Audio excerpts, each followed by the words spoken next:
महेश्वरः गुरुः साक्षात् परब्रह्म तस्मै श्री गुरवे नमः। ॐ शङ्करं शङ्कराचार्यं केशवं बादरायणं सूत्रभाष्यकृतौ वन्दे भगवन्तौ पुनः पुनः। ॐ युक्ताहारविकाराय विविक्तस्थलवासिने मलयालयतीन्द्राय ब्रह्मनिष्ठाय ते नमः। ॐ कृष्णं कमलपत्राक्षं पुण्यश्रवणकीर्तनं वासुदेवं जगद्योनिं नौमि नारायणं हरिं। ॐ सर्वमङ्गलमाङ्गल्ये शिवे सर्वार्थसाधिके शरण्ये त्र्यम्बके गौरी नारायणि नमोऽस्तुते। ॐ सहना भवतु सहनौ भुनक्तु सह वीर्यं करवावहै तेजस्विनावधीतमस्तु मा विद्विषावहै। ॐ शान्ति हरिः ॐ तत्सत्। ॐ हरि ॐ भस्माभिषेकमहितकराम् भस्मविभूषिता सुन्दराम्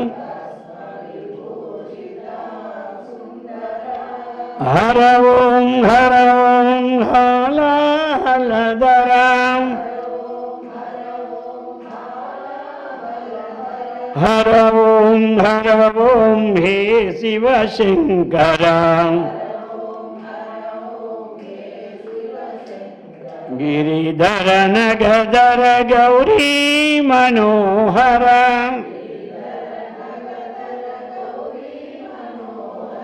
चंद्रशेखर जटाधर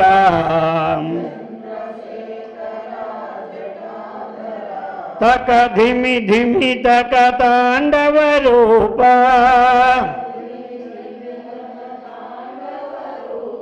सामगान प्रिय शंभो स्वरूप शंभो स्वरूप सत्य स्वरूप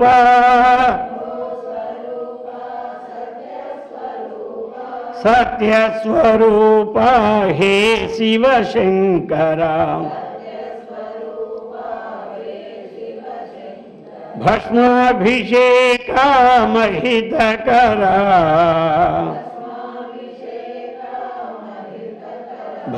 भस्मविभूषिता सुंदरा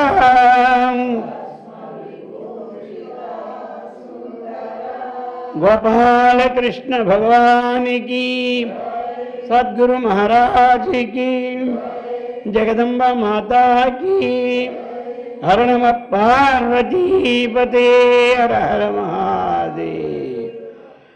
पवित्रात्म स्वरूपुलगु प्रियात्म बंधुलारा श्रीमत् शंकराचार्य विरचित शिवानंदल हरि 46 आकीर्णे नखराजि कांति विभवैरुद्य सुधा वैभवै आधौ तेऽपि च पद्मरागललिते हंसव्रजैराश्रिते नित्यं भक्तिवधू गणैश्च रहसि స్వేచ్ఛా విహారం కురు స్థిత్వా మానస రాజహంస గిరిజానాథాంగ్రి సౌధాంతరే ఆకీర్ణే నఖరాజికాంతి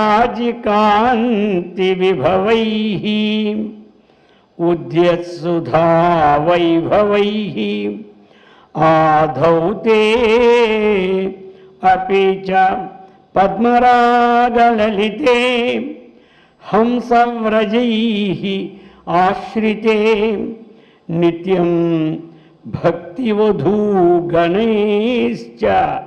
రహసి స్వేచ్ఛా విహారం కురు స్థిత్వా మానస రాజహంస గిరిజానాథ అంఘ్రి సౌధాంతరే. ఇప్పుడు ఆచార్యుల వారు ఈ యొక్క శివానంద హరిలో ప్రతి శ్లోకంలో కూడా ఆ యొక్క శివుని ఏ విధంగా మనం ఆరాధించుకోవాలి అన్నటువంటి విషయాన్ని చెప్పి ఆ ఆరాధన వల్ల పొందవలసినటువంటి మూలమైన ఆత్మజ్ఞానాన్ని పొందాలి అని ఉద్ఘాటన చేస్తూనే ఉన్నారన్నమాట. అది ఆ విధంగా ఇప్పుడు మనకి నిన్నన కూడా ఆ యొక్క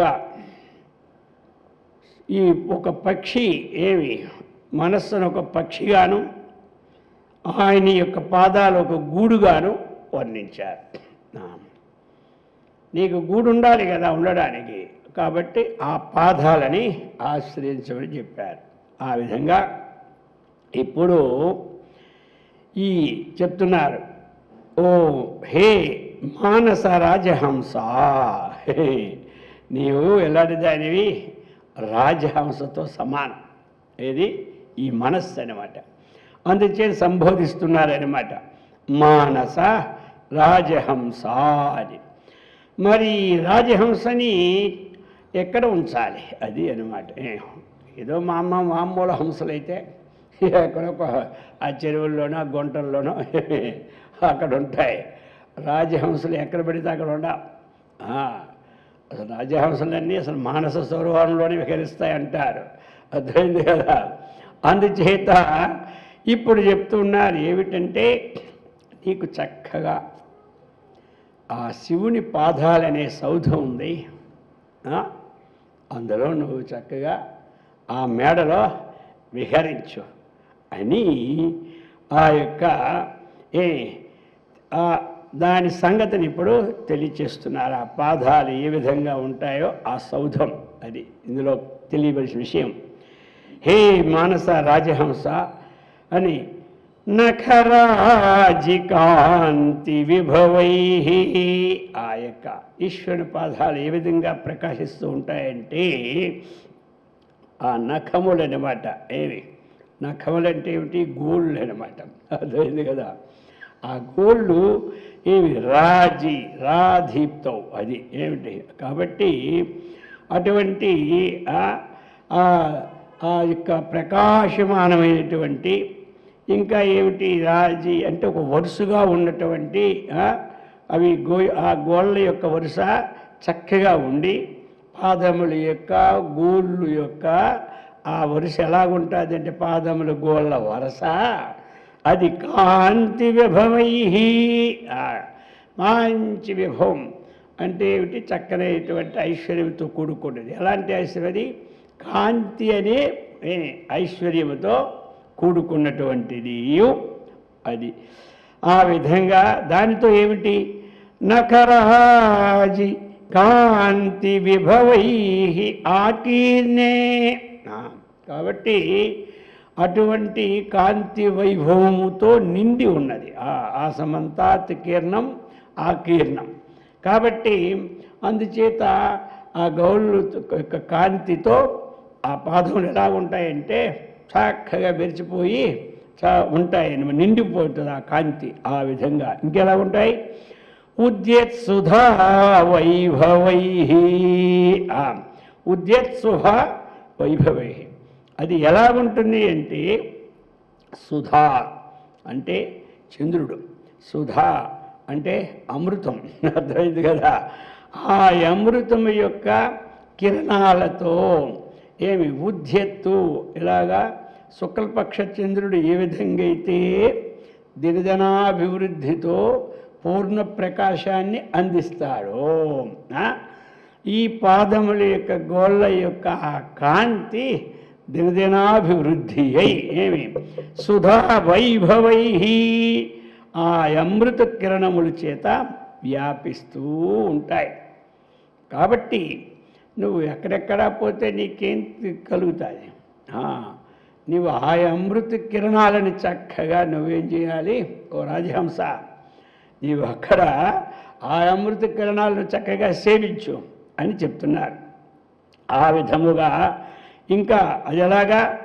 అది ఆ అమృత కిరణాల చేత ఆధౌతే, అది చక్కనైనటువంటి ఆ అమృత సుధము చేత ఆ పాదాలు ఏమిటి అంటే నీ పరిశుద్ధం అయిపోతున్నాయి. నువ్వు ఆశ్రయించవలసిన పాదాలు ఎలాంటివి అంటే పరిశుద్ధం అయిపోతున్నాయి. ఇంకా ఏమిటి? ఆ తల మీద ఉన్నటువంటి చంద్రుడే ఏమి ప్రతిరోజు కూడా ఆ చంద్రుని యొక్క సుధామృతాన్ని ఆయనతో ఆ పాదాలు కడుగుతుంటాడట ఆయన. అర్థమైంది కదా. అది ఆ యొక్క చంద్రుడు పైనే కదా ఉన్నాడు, ఎక్కడి నుంచో కాకుండా ఆ సుధామృత ప్రవాహంతో ఈ పాదాలు ఏమిటి చక్కగా ప్రవహించి సున్న అంటారు కదా, ఎలాగంటారు అది చక్కగా మనం ఎలాగైతే సున్నం వేసుకుంటే తలతల్లాడుతూ ఉంటుందో గోడలు, అలాగా ఆ అమృతం చేత ఆ సున్నపు పూతలతోని ఎలా నిండి ఉండి కాంతియుతంగా ఉంటుందో, వేసినప్పుడు కాంతి ఉంటాయి మనవి, తర్వాత మళ్ళీ గోవిందా కొన్నాళ్ళకి కాంతి లేదు గింతి లేదా, అలా కాదు. అది ఎప్పుడు ఆ సుధా ప్రవాహం చంద్రుడు పైనే ఉంటాడు. మనం అంటే మరి మనకెక్కడ దొరుకుతుంది అమృతం కడగాలంటే? కాబట్టి మనం నీటితోనే కడుక్కోవాలా. అందుచేత ఆ అమృతం యొక్క దానితో ఆ విధంగా ఉంటున్నటువంటిది. ఇంకా చెప్తూ ఉన్నారు ఇప్పుడు, ఈ ప్రకారముగా పద్మరాగ లలితే, అది ఎలాగయ్యా మళ్ళీ అంటే ఇప్పుడు పద్మరాగం, పద్మరాగం అంటే ఎరుపు అనమాట. పద్మరాగం, పద్మం అంటే ఏమిటి? పుష్పాలు కదా. ఆ పుష్పములో ఉన్నటువంటి రంగు ఏముంటుంది? ఎరుపు రంగు ఉంటుంది. అటువంటి పద్మరాగ లలితే, ఆ పద్మరాగంతోని చక్కగా కాంతులతో అవి ప్రకాశిస్తూ ఉంటుంటుంది. ఆ పాదపద్మాలు చక్కగా దాని పేరే పాదం పద్మం అన్నమాట. అందుచేత ఆ పద్మాల రంగుతో ఆ పాదాలు ప్రకాశమానమై ఉంటాయి. ఇంకా ఎలాంటిది? హంసవ్రజై ఆశ్రితే, దాన్ని అందరూ ఆశ్రయిస్తున్నారయ్యా. హంసలు ఏమి? హంస వ్రజై, ఎలాగంటే ఇక్కడ హంస వ్రజ సమూహం అంటే ఆ పాదపద్మాలని పరమహంసలందరూ కూడా ఆశ్రయిస్తూ ఉన్నారు.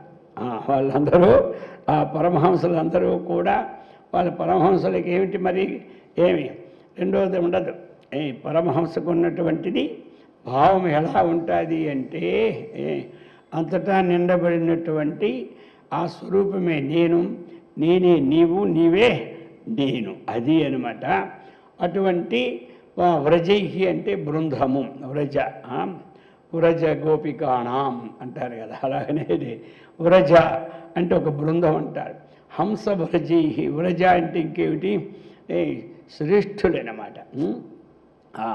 పరమహంస పరివ్రాజకులు అంటారు. అర్థమైంది కదా.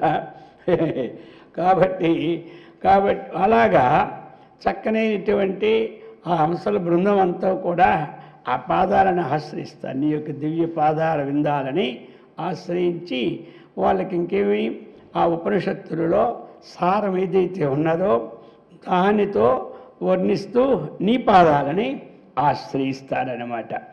ఈ ప్రకారముగా హంస వ్రజైహి ఆశ్రితే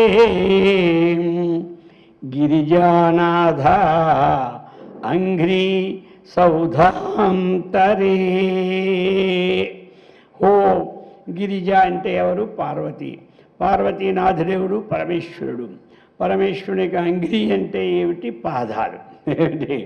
గిరిజానాథ అంఘ్రీ. ఆ అంఘ్రి ఏవ సౌధ. ఆ అంఘ్రియే సౌధం అన్నమాట, ఇంకోటి లేదు అక్కడ. గిరిజానాథ అంఘ్రి సౌధ అంతరే. ఎందుకంటే నీకు రాజహంసవు, నీకు చక్కని సౌధం ఉండాలి, మేడ. ఆ మేడ ఎలాంటిది? ఆ పరమేశ్వరుడు పార్వతీనాథుడైనటువంటి ఆ పరమేశ్వరుని యొక్క ఆ పాదపద్మములనే ఆ సౌధము, దాని అంతరే అది చెప్తున్నారు. దాని యొక్క అంతరే అది ఎలాంటిది తెలుసా? రహస్యీ. అది మంచి రహస్య స్థలం నీకు ఉండడానికి. మనం అంటాం కదా, మనం ఏమంటాం? రహస్య స్థిత అంటామా లేదా? రహస్య స్థిత అంటే ఏమిటి? ఒక మంచి రహస్య స్థలంలో ఉండి అని ధ్యానం చేసినప్పుడు శ్లోకాల్లో మనం చెప్పుకుంటాం. అలాగని ఇక్కడేంటి నీకు అది మంచి రహస్య. అది ఏకాంతానికి నీకు ఉండవలసినటువంటి ఓ మనస్సా. నీ మనస్సు అంటే ఏమిటది? ఆ మనస్సు ఎలాంటిది? రాజహంస ఇటు ఓ మనస్సా, నువ్వు ఆ మేడలో చక్కగా ఉండదగినది. గిరిజానాథ అంఘ్రి సౌధాంతరే రహసి, దాంట్లో చక్కగా ఉండి. ఇంకా ఏమిటి? భక్తి వధూ గణైశ్చ. సరే, ఒకవేళ నీకు ఒక్కరు ఉండడానికి ఏమైనా ఇబ్బంది పడితే నీకు భక్తి వధూ గణేష్ని తెచ్చుకో. అర్థమైంది కదా? అంటే ఏమిటి? భక్తి అన్నటువంటి ఆ యొక్క రసామృతమైనటువంటి వధువు, అటువంటి భార్యని తెచ్చుకో. అర్థమైంది కదా? నీకు అక్కడ ఏది భార్య అంటే భక్తియే భార్య, ఇంకోటి భార్య కాదు. నువ్వు వీరవిహారం చేయాలనుకుంటే ఆ కోటలో నీకు భార్య ఏమిటంటే భక్తి. ఆ భక్తి అనే భార్యతో ఉండు, అది అన్నమాట. అంటే భక్తి అని పేరు గల భార్య కాదు ఇక్కడ. ఇంకా అక్కడ వరకు వెళ్ళి ఆ కోటలో కూడా భక్తి, ఆవిడ పేరు భక్తి ఏమో కాదు ఇక్కడ. భక్తే నీకు భార్య అన్నమాట. అర్థమైంది కదా? అటువంటి చెప్తున్నారు. ఆ ప్రకారముగా భక్తి వధూ గణైష్టి. ఇక భక్తి తత్వం ఒకలా ఉంటుందా? రకరకాలు. మనకేమో అక్కడే నవవిధ భక్తులు చెప్పారు. అర్థమైంది కదా? అందుకే ఘనమైన మరి సమూహం, వీళ్ళందరూ నీకు భార్యాలే. ఏమే నీకు ఈ మనస్సుకి చెప్తున్నాడు, ఓ మానస రాజహంస, నీకు ఇదంతా వీళ్ళందరూ భార్యాలే. ఇంకా భగవంతుడు చెప్పారు ఇక్కడ చతుర్విధ భజంతి, ఇక్కడ 4 విధాల భక్తులు చెప్పారు, వీళ్ళు నీకు భార్యాలే. ఇంకో అలాగనే ఇక్కడ ఒక్కొక్క చరిత్ర చదివామంటే ఆ చరిత్రలో ఎంతమంది భక్తులు ఉంటారో తెలుసా? రకరకాల భక్తులు రకరకాలుగా ముక్తిని పొందే వాళ్ళు ఉంటారు. అటువంటి భక్తి వధూ గణైశ్చ, అటువంటి భక్తులు వధువులతో కూడుకొని నిత్యం. నువ్వు ఎలాగా? నిత్యం. నిత్యం అంటే ఎల్లప్పుడూ కూడా ఈ ప్రకారంగా భక్తి గిరిజానాథాంగ్రి సౌధాంతరే స్థిత్వా.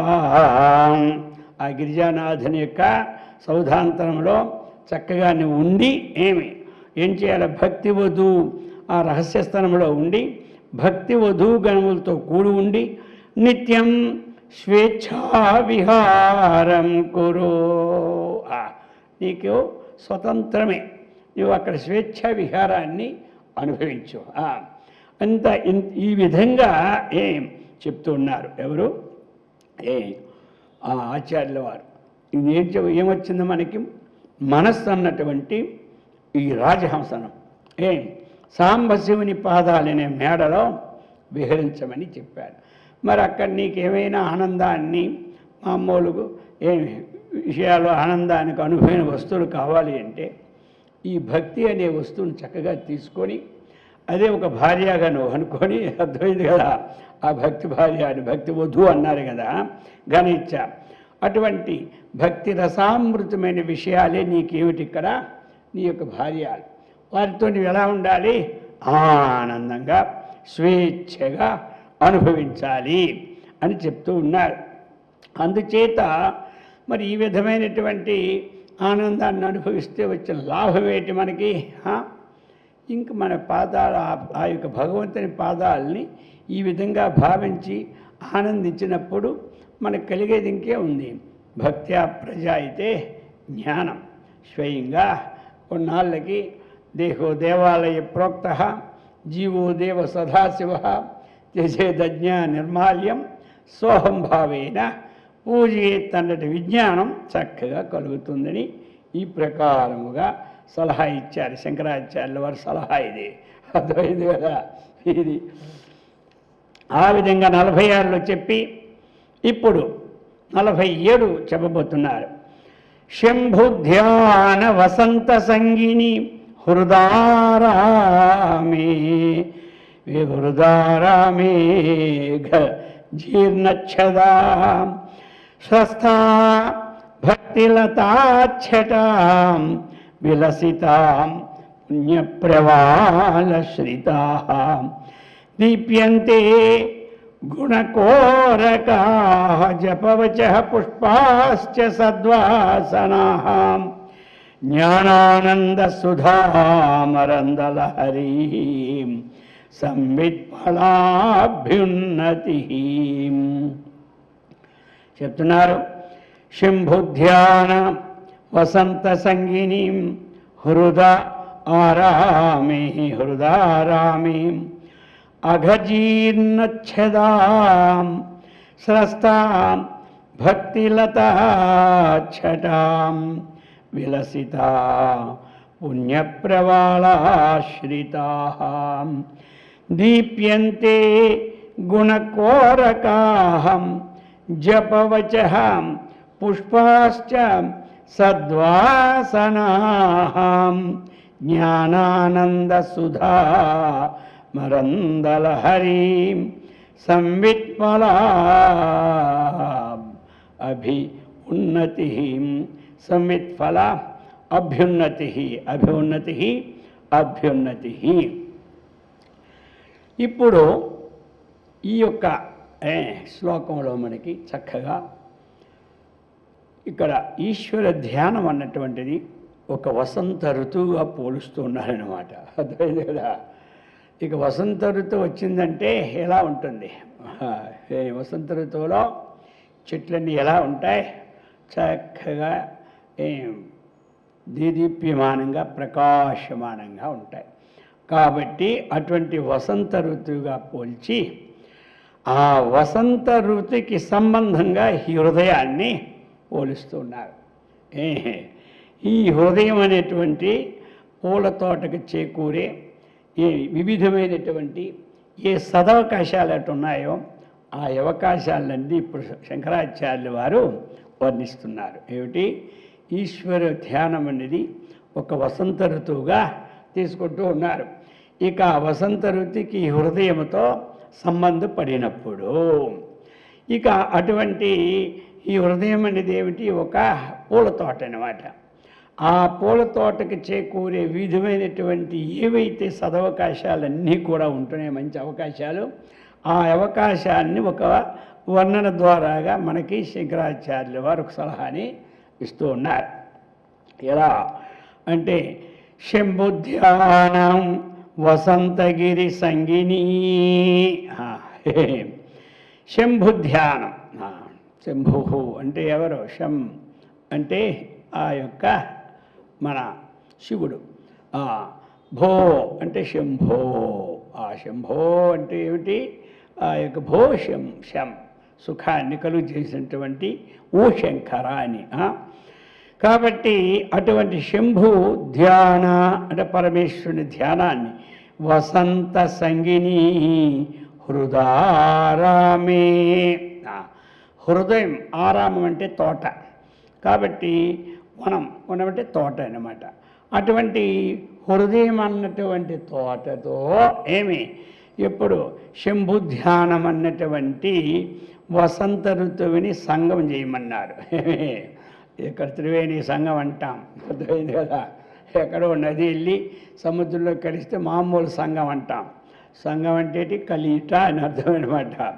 ఇక దేనికి సంగం చేయమన్నాడు? శరద్ ఋతువు వసంత ఋతువుని ఈ హృదయం అనే తోటనిన్ని ఈ రెండిటికి సంగం చేయమన్నాడు. అది అనమాట శంభుధ్యానం వసంత సంగిని హృదారామే. అలా సంగం చేస్తే ఏమవుతుంది అంటే చక్కగా ఇప్పుడు చెప్తున్నారు. స్రస్తాం అఘజీర్ణచ్ఛేదాం స్రస్థ అఘ జీర్ణచ్ఛేద. ఇప్పుడు ఏమవుతాయంటే మనకి ఈ అఘజీర్ణచ్ఛేద, ఆ ఎండిపోయినటువంటి ఆకులు ఉంటాయి కదా ఏవైనా, ఎప్పుడైతే ఈ హృదయ సంగముతో ఆ ఆకులన్నీ కూడా రాలిపోతుంటాయి. ఎప్పుడైతే పాత ఉన్నాయో అవన్నీ గ్రీష్మకాలం లాస్ట్కి వచ్చేసరికి ఏమైపోతాయి, చెట్టు అన్నీ కూడా రాలిపోతూ ఉంటాయి. వసంత ఋతువు వచ్చేసరికి చిగుర్లు రావాలి. అలాగనే ఈ సంఘము ద్వారా మనకి ఏవైతే అనేక జన్మల నుంచి వస్తున్న పాప ఫలాలు ఉంటుంటాయి కదా, అవి ఎండుటాకుల్లాగా కొన్ని రాలిపోతూ ఉంటుంటాయి అన్నమాట.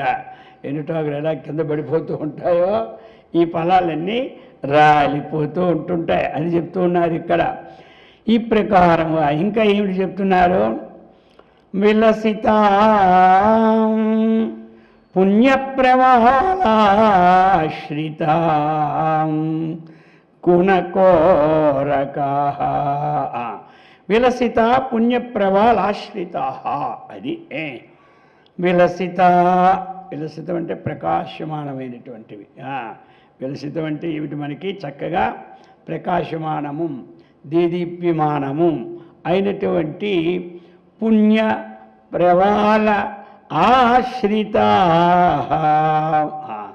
ఎలాగంటే పుణ్య ప్రవాళములు. ప్రవాళము అంటే ఏమిటి? అప్పటికప్పుడు వస్తున్నటువంటి ఆకులు లేతగా ఉంటాయి కదా. ఒకసారి ఎండిపోయిన చెట్టు ఎలా ఉంటుంది? పచ్చగా లేత ఆకులతో ఉంటాయి. అదే మనం చక్కగా మనకి తినవలసినటువంటివి ఆ వేపాకు దొరికిందనుకో, ముదిరిపోయి నవలడం కష్టం అనమాట. ఆ వేప చిగురులు ఎలా ఉంటాయి? మొట్టమొదటి వచ్చినప్పుడు అవి మెత్తగా బ్రహ్మాండంగా కలర్లో బాగా కనబడుతుంటాయి. అవి తీసుకొని మనము తీసుకొని నోట్లు వేసుకుంటాం.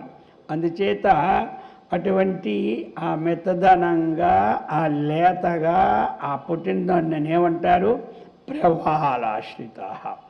దీనివల్ల మనకి ఏమిటి అంటే అలాగా మనకి పుణ్యం అన్నటువంటి విషయాలన్నీ కూడా ఆ పుణ్యఫలాలు పుణ్యము చేకూరడానికి ఈ ప్రవాళాంకితం ప్రారంభమవుతుంది. అక్కడ ఆయనకి ధ్యానము చేత పాపాలన్నీ పోయి ఈ ఆకులు ఏ విధంగా అయితే అప్పటికప్పుడు మొలుస్తూ ఉండి చక్కగా ఉంటాయో అప్పుడు మనకి ఈ పుణ్య ఫలాలు అన్నటువంటివి ఆ ఫలానికి ముందేమిటి? ప్రవాళాంకితం అంటే పుణ్యకర్మలు ఎందే మన మనస్సు పోతుంది ఒకటి.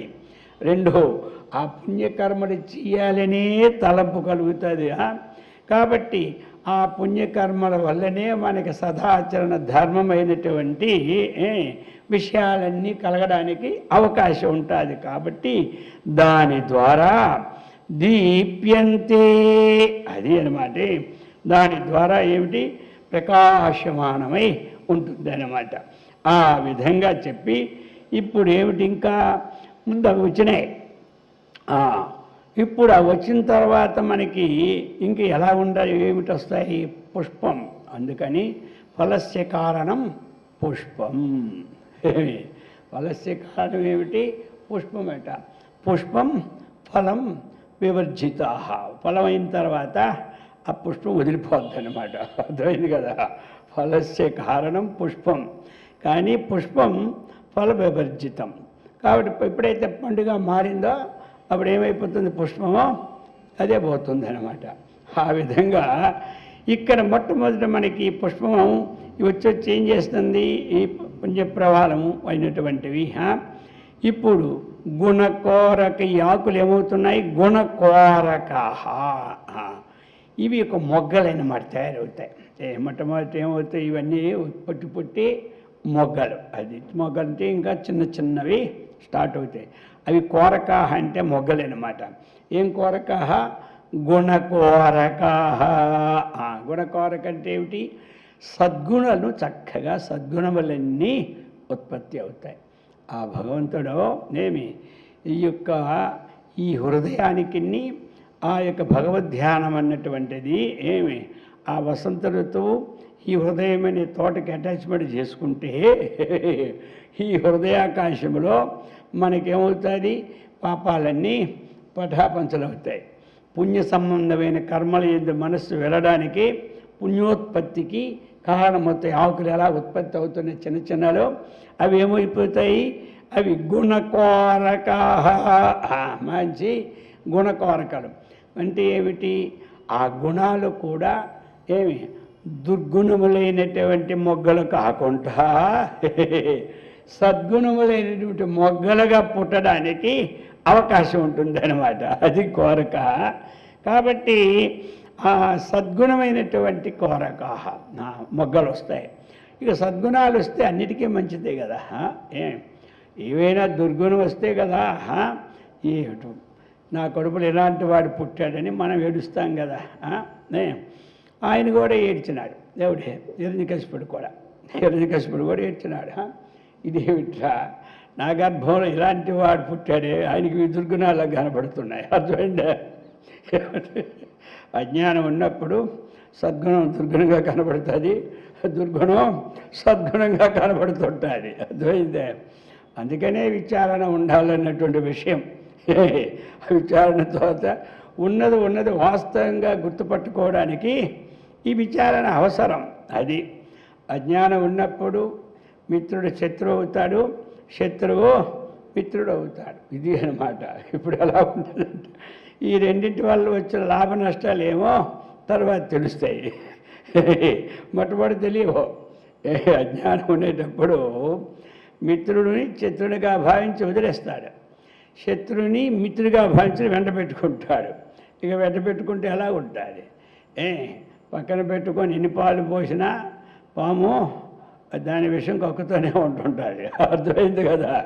ఆ ప్రకారముగా మనకి విచారణ రావాలి.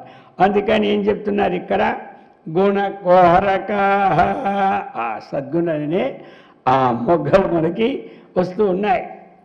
ఇక తర్వాత ఏం చెప్పారు, జపవచ, ఎప్పుడూ కూడా. ఇక ఆ తరువాత మనం ఏమిటంటే వాక్కు, ఆ భగవంతుని ఎల్లప్పుడూ వదలకుండా ఆ మనస్సులో జపం అంటే అర్థం ఏంటి మరి? జపం అంటే మాటికి అనుకోవడమే జపం అంతే. జపానికి ఏదో పెద్ద ఇది ఉండదు. ఏ విషయమైనా మాటికి అనుకుంటే దాన్ని ఏమంటారు, జపం అయిపోయి.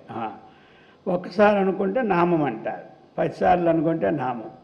అదే పనిగా ఉంటే మన ఇంట్లో కూడా కొంతమంది ఏంటి అవి ఎప్పుడు గుణుగుతున్నారు అనుకుంటున్నా, ఏం జపం చేస్తున్నాడు అంటారు. కొంతమంది గొనుక్కొని ఉంటారు కదా. గొనుక్కోవడం అంటే ఏమిటి, ఒకే విషయాన్ని వదలకుండా మాటికి ఆ పట్టుకున్న దానివల్ల గొణుకుతారంటారు. ఆ గొనుక్కుంటారన్న వాక్యాలు ఇక్కడ తక్కువ. కాబట్టి దాన్ని ఏమంటారు, వ్యంగ్యార్థంలో ఏంటో జపం చేసుకుంటున్నాడులే, అర్థమైంది కదా. ఆ గొనుక్కుంటే నీకు తెలుసు, కానీ ఈయన కూడా ఏమంటాడు, ఆయనకి ఆపోజిట్గా పోన్లే ఏదో జపం చేసుకొని, ఏం జపం చేస్తున్నాడో పోడా. అది ఏమిటంటే ఇంట్లో ఏదైనా ఖర్చు పెట్టారనుకోండి, గబగబా గట్టిగా అనలేక తిరగబడతారని ఆ విషయాన్ని గొనుక్కునే ఉంటుంటారు. అది మాటి దాన్ని గొనుక్కోవడం అంటారు. పక్క వాళ్ళంటే ఏదో జపం చేస్తున్నాడులే అంటారు, వ్యంగ్యార్థమేమో, అమ్మలు జపం కాదు ఇది. అర్థమైంది కదా.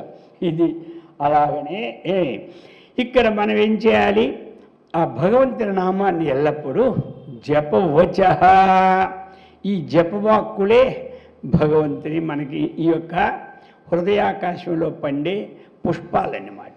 అర్థమైంది కదా. ఈ పుష్పాలు ఏమిటంటే ఈ జపవాక్కులే మనకి పుష్పాలు.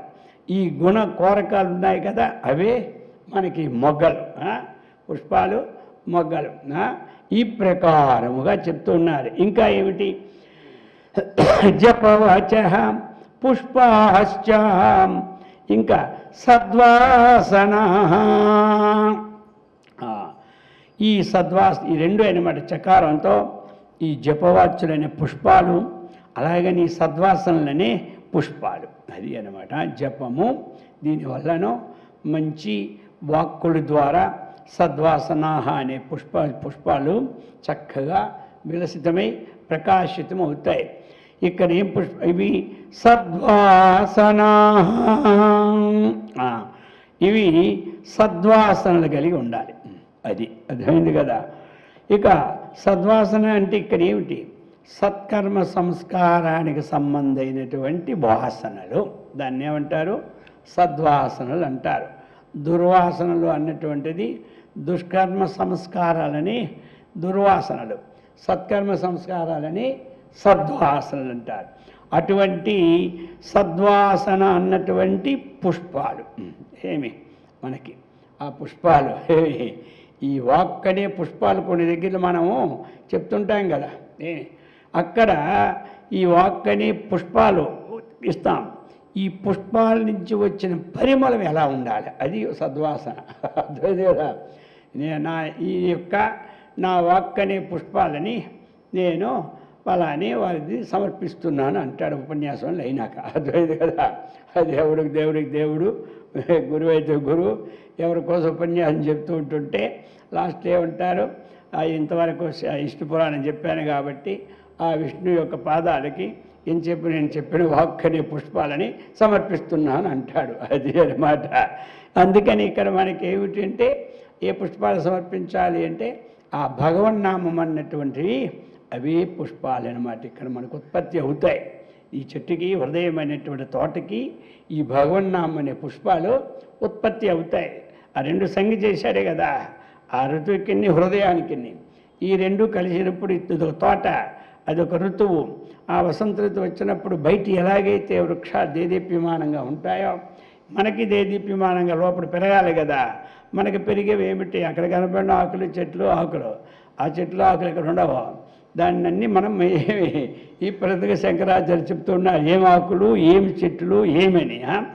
ఇక దానికి ఏమిటి పుష్పాలు ఎలా ఉండాలి? సద్వాసనా. ఇక ఆ పుష్పాలు సద్వాసనలై ఉండాలి. సద్వాసన అంటే ఏమిటి? మనకి మంచి సంస్కారాలని ఉత్పత్తి చేసినటువంటి కర్మలని ఆ కర్మ భావాలని కలిగిస్తుంది. అది చెడ్డ వాసనలు కలిగినటువంటివి ఎలా ఉంటాయి మనకి? అప్పుడు అవి దుష్కర్మల కింద వెళ్ళిపోద్ది. ఈ సద్వాసన ఎలా ఉంటుంది? అవి సుకర్మల కింద వెళ్ళిపోద్ది. అందుచేత ఇక్కడ సద్వాసన అంటే సత్కర్మ సంస్కారములనే వాసనలతో కూడి ఉంటుంది అన్నమాట. దానితోని దీప్యంతే అంటే మళ్ళీ ప్రకాశమానమై ఉంటుంది. ఆ వాసనలతో ప్రకాశమానంగా ఉంటుంది. అందుకని ఏదైనా మంచి వాసన వస్తే వాడికి మంచిదే, పక్కనున్నోడికి మంచిదే. అర్థమైంది కదా. చెడు వాసన వస్తే ఈయనకి నష్టమే, ఆ వాసన ఆ చెడు వాసన ఎల్లాల ముక్కుల్లోకి వెళ్ళి వాళ్ళకి నష్టమే. అర్థమైంది కదా. అందుకని ఆ భగవంతుని సంబంధమైన ధ్యానం ఎప్పుడైతే మన హృదయానికి తగిలి ఉందో అప్పుడు ఈ పుష్పాలు మనకు ఫలించే పుష్పాలన్నవి అది ఏమవుతాయి? చక్కని ఆ వాక్కులనే పుష్పాలు కూడా దాంట్లో వచ్చిన వాసనలకు కూడా ఏమి సద్వాసన అంటే మంచి సంస్కారాలు పడతాయి. అది చెప్తున్నారు.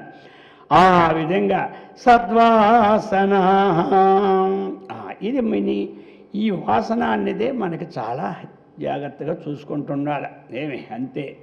ఇక్కడి నుంచి ఇవన్నీ కింద ఈ వాసన ఎక్కడైతే ఉందో దాని నుంచే మన కర్మమంతా చేయవలసి వస్తుంది. అది కాబట్టి దుర్వాసన ఉన్నప్పుడు ఆలోచన కూడా ఏమి అలాంటి దుష్ట ఆలోచనలు వస్తాయి. అర్థమైంది కదా. ఆ కర్మలు కూడా దుష్ట కర్మలే చేయవలసి వస్తాయి. అది మళ్ళీ ఏమవుతుంది, మళ్ళీ దుష్ట సంస్కారమే దానికి పరిణామం చెందుతుంది. ఇక దానికి ఫలం కూడా అలాగే ఉంటుంది. అది ఇప్పుడు మనకి ఈ సద్వాసన ఉన్నందువల్ల ఏమవుతుంది, సత్కర్మాచరణ ఎందే పరంపర ప్రవాహం పోతుంది. దానివల్ల సద్వాసనే ఉత్పత్తి అవుతుంది. అటువంటి సద్వాసన ఇప్పుడు మనకి ఏం చేస్తుంది, అది భక్తి లతాఛట. ఏమిటి అంటది, భక్తి లతాఛట. ఆ భక్తి అనే ఏదైతే మనకుందో ఆ తీగ జొంపములు అంటాం మనం, ఆ తీగ అలాగా ఆ భక్తి తీగ లతగా ప్రవహిస్తుంది. ఈ ప్రేమతత్వము పెరుగుతుంది అన్నమాట. సద్వాసన అంతా కూడా అందరి యందు ప్రేమతత్వాన్ని పెరుగుతుంది. అది ఆ పెరిగింది దానికి ఒక లతని పెట్టారు. ఏమంటారు, ఏమి భక్తి లత. ఏమి ఎలాగైతే మరి ఆ లత అనేది పెట్టుకుంటున్నారో, ప్రేమలత, ఏమి స్నేహలత, అలాగనే భక్తిలత. అర్థమైంది కదా. అందుచేత భక్తిలత అనేది భక్తిలత అన్నారు అనుకోండి, పిల్లలంటే కొంచెం ఇది భక్తి వీచుకుంటూ ప్రేమ కాబట్టి ఏమి సాత్వస్మిన్ పరమ ప్రేమ రూప భక్తి అన్నాడు. అర్థమైంది కదా. నారద సూత్రం ఏం చెప్పాడు, అదేగా చెప్పాడు. భక్తి వ్యాఖ్యాస్యామ అన్నాడు. భక్తిని గురించి వ్యాఖ్యానించడానికి నేను సన్నద్ధుడిని అయినాను, వ్యాఖ్యానిస్తున్నాను అని మొట్టమొదటి సూత్రం. సాత్వస్మిన్ పరమ ప్రేమ రూప. ఏమిటయా భక్తి అంటే పరమ ప్రేమ అయినటువంటి భావమే, స్వరూపమే భక్తి. రూపం అంటే పరమ ప్రేమ భక్తి. అందుచేత ఈ భక్తిలత అన్నటువంటిది చక్కగా సద్వాసనతో ఉత్పన్నమైన సంస్కారం ఏం చేస్తుందంటే ఈ భక్తిలతని ప్రయత్నిస్తుంది. ఇంకా భక్తిలత అల్లుకుంటే ఏమి అది మామూలుగా ఉంటుందా, ఏమి అది చక్కగా అది ఏం చేస్తుంది, ఆ లత మొత్తం మనకి అల్లేస్తుంది అన్నమాట లోపట. లత ఎక్కడైనా ఏం చేస్తుంది, లతా క్షితిరుహం అంటాడు. ఎలా ఉండాలి ఆ భక్తి అంటే, లత సింధు సరిద్వల్లభం చేతో వృత్యరూపే తిష్టతి సదా సా భక్తి రిత్యుచ్యతే. ఇంతకుముందు కూడా చెప్పుకున్నాం మనం. అంకోలం నిజ బీజ సంతతి ఐస్కాంతో ఫలం సూచిక సాధ్వీ నైజ విభుం లతా క్షితిరుహం సింధు సరిద్వల్లభం చేతో వృత్తిరూపేత్య తిష్టతి సదా సా భక్తి ఇత్యుచ్యతే అని ఉన్నది. అందుచేత ఆ భక్తి ఎలాగుండాలంటే ఇన్ని రకాలుగా చెప్పుకొచ్చాడు. ఎలాగుండాలి అంటే మనకి అంకోలం నిజ బీజ సంతతి. ఓడగ చెట్టు ఎక్కడైనా విత్తనం వేసినప్పుడు అదొక మేఘగర్జనం దేనివల్ల వచ్చి దానంతట అదే కలిసిపోద్ది అన్నారు. అర్థమైంది కదా. మన ప్రయత్నం చేయకుండా తన మొదట్లో అది ఏకమైపోద్ది. అనుకోవడం నిజమే. ఐస్కాంతో ఫలం సూచిక. సూది ఉంది కదా, అయస్కాంత సన్నిధిలో దానికి అదే అటాచ్మెంట్ కదులుతూ అయిపోతుంటుంది. సాధ్వీ నైజ విభుం అది లతా క్షితిరుహం. ఆ లత ఉంది కదా, ఆ లత ఏమవుతుంది, క్షితిరుహం ఏమి చెట్టుని ఆశ్రయించుకొని ఉంటుంది అలాగా. అందుచేత ఈ సింధు సరిద్వల్లభం ఎప్పుడు కూడా నది సముద్రాన్ని వెళ్ళితో ఉంటుంది. అలాగా ఇక్కడ భక్తి లతాఛట. ఆ భక్తి లత అన్నటువంటి జంపములంటే అటువంటివి బాగా అల్లుకుంటుంటుంది అన్నమాట దాన్ని. దీనివల్ల దీనిలో అది అల్లుకున్నదంటే ఇంకేమున్నది, అంతా నీడగా ఉంటుంది. ఆ నీడలో కూడా ఏమిటది, భక్తి రసామృతమే ఉద్భవిస్తుంది. ఏ నీడైతే ఆ గాలి వస్తుంది కదా. వేప చెట్టు నీడలో కూర్చుంటే వేపగాలి అర్థమైంది కదా. మామిడి చెట్టు నీడలో కూర్చుంటే మామిడి గాలి. భక్తులతో కింద కూర్చుంటే అదే ఆ వాసన ఈ వాసన ఏకమైపోయి మన తన్మయత్వాన్ని చేస్తుంది. ఆ తర్వాత ఏమిటి మరి, ఇక చెప్తున్నారు జ్ఞానానంద సుధా మరందలహరి. జ్ఞానానందం. ఎందుకంటే భక్త్యా ప్రజ అయితే జ్ఞానం అనేటట్టుగా ఈ లత ఎప్పుడు అల్లుకుందో ఇక జ్ఞానానంద సుధా. జ్ఞానానందం మన యొక్క స్వాత్మజ్ఞానమని తెలుసుకొని ఆనంద సుధ, ఆనందామృతం. అది ఎలాగా? అది మకరందం అన్నమాట. ఎలాగైతే మా పుష్పములలో మకరందము, ఇది అమృత మకరందం అన్నమాట. అర్థమైంది కదా? జ్ఞానానంద సుధా మకరందం అన్నమాట ఇది. అటువంటి మకరంద ప్రవాహం అది. లహరి అంటే ఏమిటి? ప్రవాహం. ఈ విధంగా ఎక్కడ? మన హృదయంలో ఆ యొక్క భగవంతుని ధ్యానాన్ని సంగమం చేసుకుంటే ఇది ఆయన యొక్క ధ్యానం ఒక వసంత ఋతువుగా పెట్టి మన హృదయం ఒక పూల తోటగా ఉన్నప్పుడు ఆ వసంత ఋతువు మన తోటకి తగిలి అర్థమైంది కదా ఏ విధమైనటువంటి విశేషాలతో అది ఒప్పారుతూ ఉంటుంటుంది. ఇప్పుడు చివరికి ఏమిటి మనకి? జ్ఞానానంద సుధామకరందలహరి. అటువంటి ఆ బ్రహ్మజ్ఞానానందమైనటువంటి ఆ సుధా అమృత మకరందం ప్రవహిస్తూ ఉంటుంటుంది.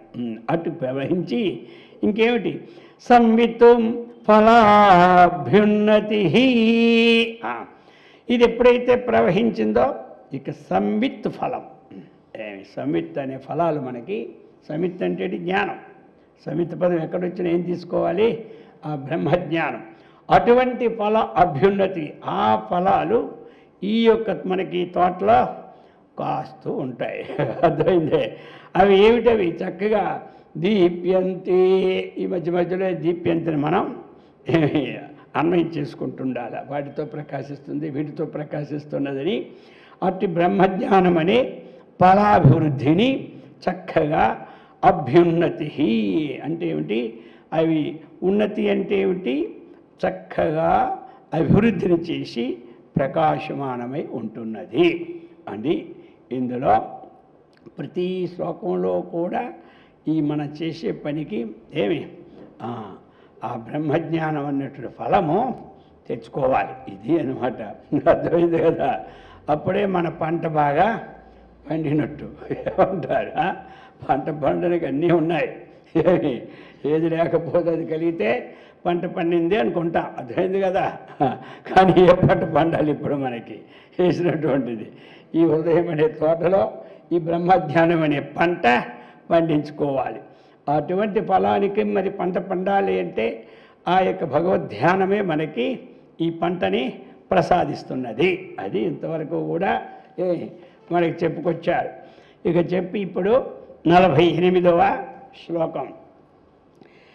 నిత్యానందరసాలయం సురముని స్వాంతాంబుజాతాశ్రయం స్వచ్ఛం సద్విజసేవితం కలుషరుత్సద్వాసనావిష్కృతం శంభుద్యాన సరోవరం వ్రజ మనోహంసావతం సస్థిరం కిం క్షుద్రాశ్రయ బల్వల భ్రమణ సంజాత శ్రమం ప్రాప్స్యసి. నిత్యానంద రసాలయం సురముని స్వాంత అంబుజాతాశ్రయం స్వచ్ఛం సద్విజ సేవితం కలుషహృత్సహృతు సద్వాసనావిష్కృతం శంభుధ్యాన సరోవరం వ్రజ మనోహంసావతం సస్థిరం కిం క్షుద్రాశ్రయ పల్వల భ్రమణం సంజాత శ్రమం ప్రాప్స్యసి. ఇక్కడ ఏమిటి అంటే పరమేశ్వర ధ్యానాన్ని ఒక సరస్సుతో పోలుస్తున్నారు. ఇంతవరకు ధ్యానంని ఆ పరమేశ్వర ధ్యానం అనేది ఏమిటి? ఒక సరస్సు అనమాట. ఆ సరస్సుకి ఇక్కడ మనకు సంబోధన చేశారు. మనోహంసావతం సా. అర్థమైంది కదా? ఓ మానస రాజహంసమా, ఈ రాజహంస మనస్సుని ఏమిటి? ఒక రాజహంసతో పోల్చారు. అక్కడ పరమేశ్వరి ధ్యానాన్ని ఒక సరస్సుగా పోల్చారు. అది ఇప్పుడు మనస్సుని ఏం చేశారు?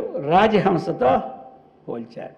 ఈ పోల్చి ఏమి ఇప్పుడు ఈ మనస్సుని ఆ శాశ్వతమైనటువంటి ఆ ఉత్తమమైన సరస్సులను ఆశ్రయించి శాశ్వతమైనటువంటి సుఖాన్ని పొందాలని సెలవిస్తూ ఉన్నారు. ఎవరు? శంకరాచార్యుల వారు. అర్థమైంది కదా? అది అందుచేత అటువంటిది ఇది పరమేశ్వర ధ్యానం ఏమిటి? ఒక సరస్సు అనమాట. ఇది గుర్తుపెట్టుకోవాలా. దాని మీద వెళ్తుంది మరి బండి అంతా. ఆ సరస్సుని రాజహంస ఆశ్రయించాలి. అది కాబట్టి ఇప్పుడు దాన్ని వర్ణిస్తూ ఉన్నారన్నమాట. ఎలాంటిదని? అది నిత్యానంద రసాలయం. ఏదైతే ముఖ్యమో దాని వర్ణన ఉంటుంది అక్కడ. అర్థమైంది కదా?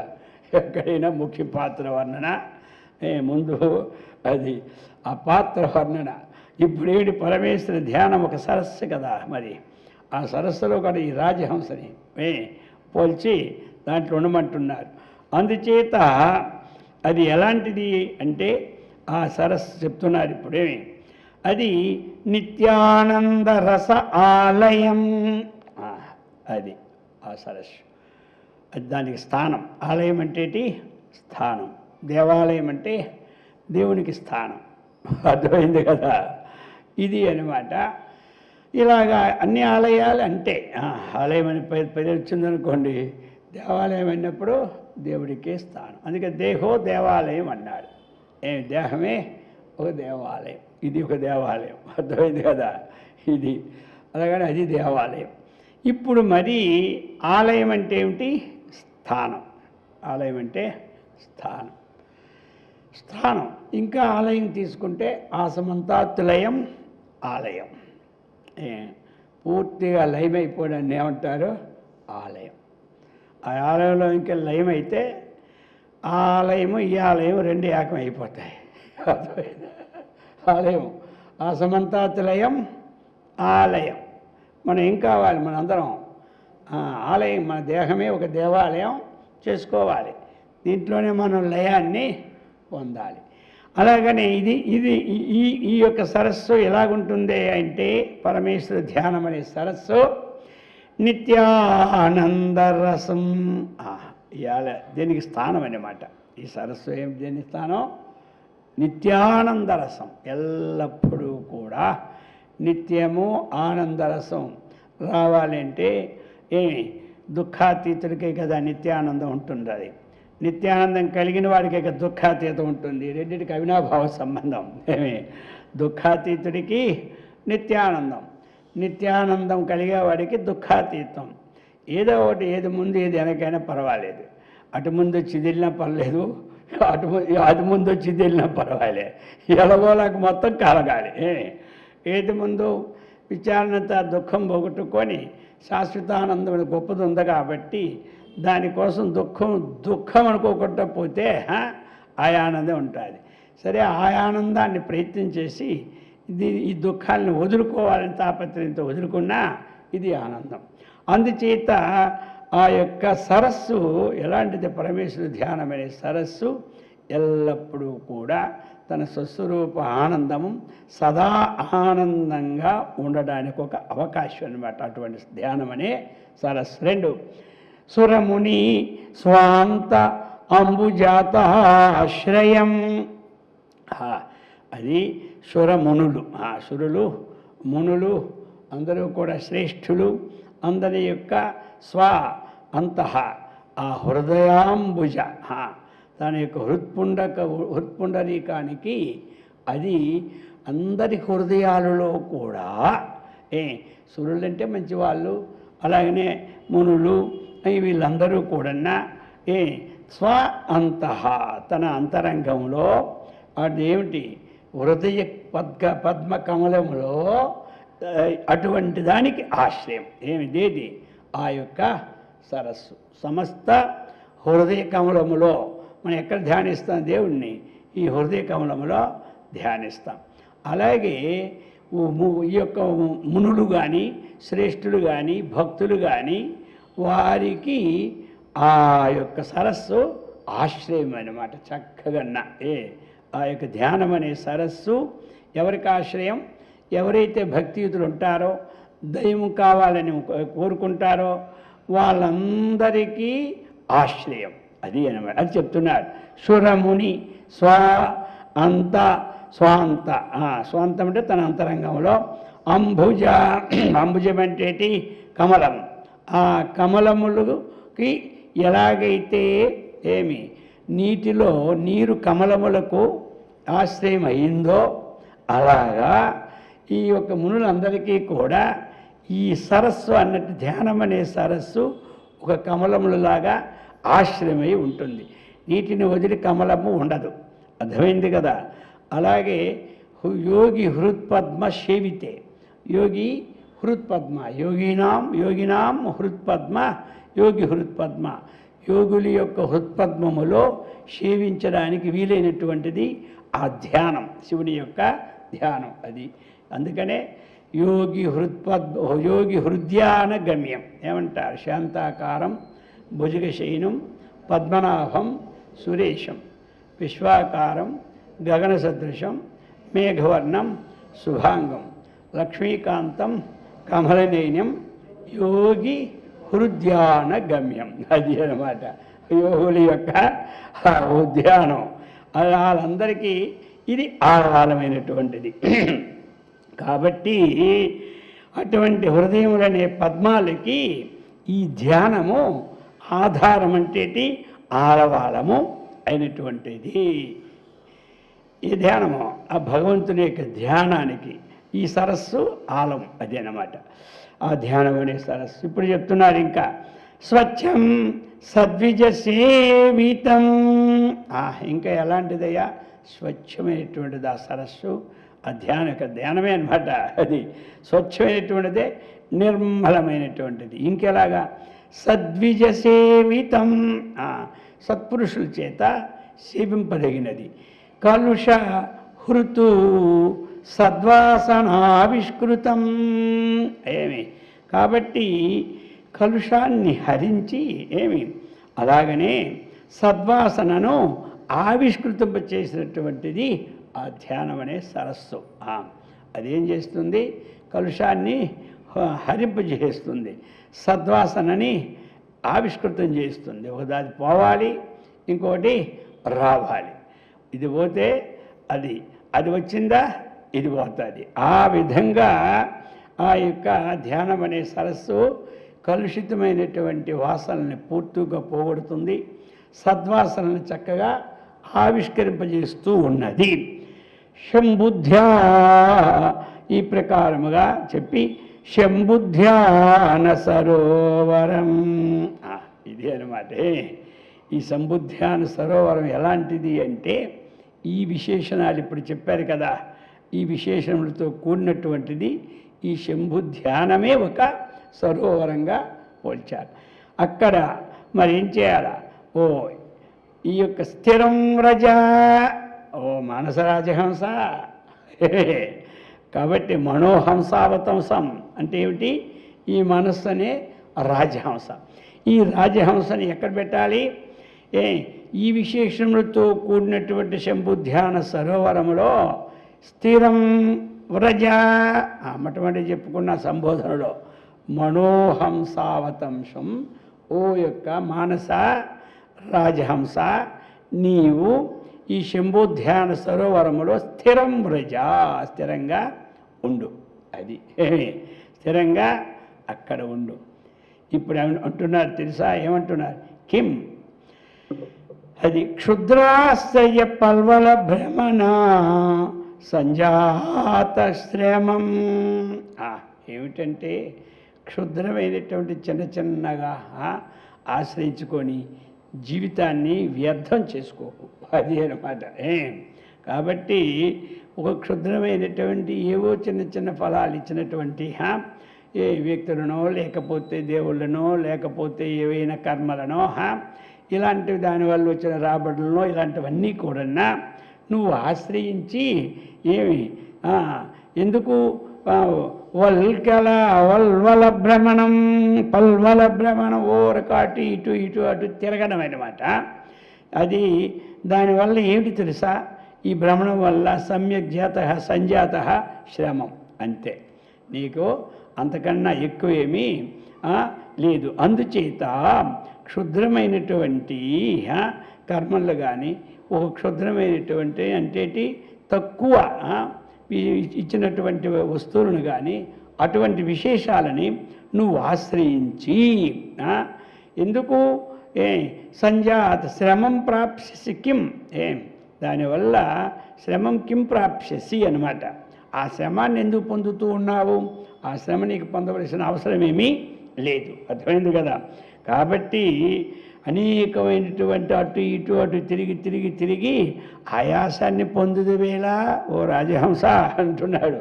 నీవేమో ఆ పరమేశ్వర ధ్యానం అనే సరోవరాన్ని ఆశ్రయించి నువ్వు హాయిగా నిత్యానందముగా వెలుసు. అంతేగాని అటువంటి బ్రహ్మానంద సంబంధమైనటువంటి దాన్ని పొందాడే కానీ ఈ చిన్న చిన్న వాటికి ఆశపడి ఇక్కడే ఉండి ఇలా తిరుగుతూనే ఉంటా. పునరపి జననం పునరపి మరణం. అందుచేత అటువంటి చిన్నది అటువంటి ఆశ్రయాన్ని వదిలిపెట్టు. ఏది పూర్ణ ఫలం ఇస్తూ ఉన్నది దాన్ని నువ్వు ఆశ్రయించు. ఎన్ని కష్టాలు నష్టాలు పడినా నీకు ఫలితం మంచిగా ఉంటుంది. ఈ చిన్న చిన్నవన్నీ కొన్ని జన్మల్లో సంపాదించిన లాభము నువ్వు కొంచెం కష్టపడినా దాంట్లోనూ మొత్తం నీకు ఉంటుంది. ఏది దానిని ఆశ్రయించని చెప్తూ ఉన్నారు వారు. అందుచేత దేన్ని ఆశ్రయించాలి? ఆ పరమసుఖమైనటువంటి నిత్యానంద రసమైనటువంటి ఆ బ్రహ్మానంద ఫలితాన్ని దానికి తగినటువంటి పునాది వేసుకొని దానికి తగిన కర్మలు చేసుకొని నువ్వు ఆశ్రయిస్తే నీకు మంచి లాభం వస్తున్నది అనేటువంటి విషయాన్ని చక్కగా వర్ణించారు. మరి అటువంటి సత్కర్మ నిష్టను, భగవద్భక్తిని, ఆత్మవిజ్ఞాన సంపత్తిని, ఆయురారోగ్య ఐశ్వర్యాన్ని కూడా ఆ జగద్గురు శంకరాచార్యుల వారు, అలాగనే ఈ శంకరుల ఆ శంకర అవతారం కాబట్టి ఆయన అమ్మవారి ఇచ్చి సదా మనల్ని రక్షించుగాక.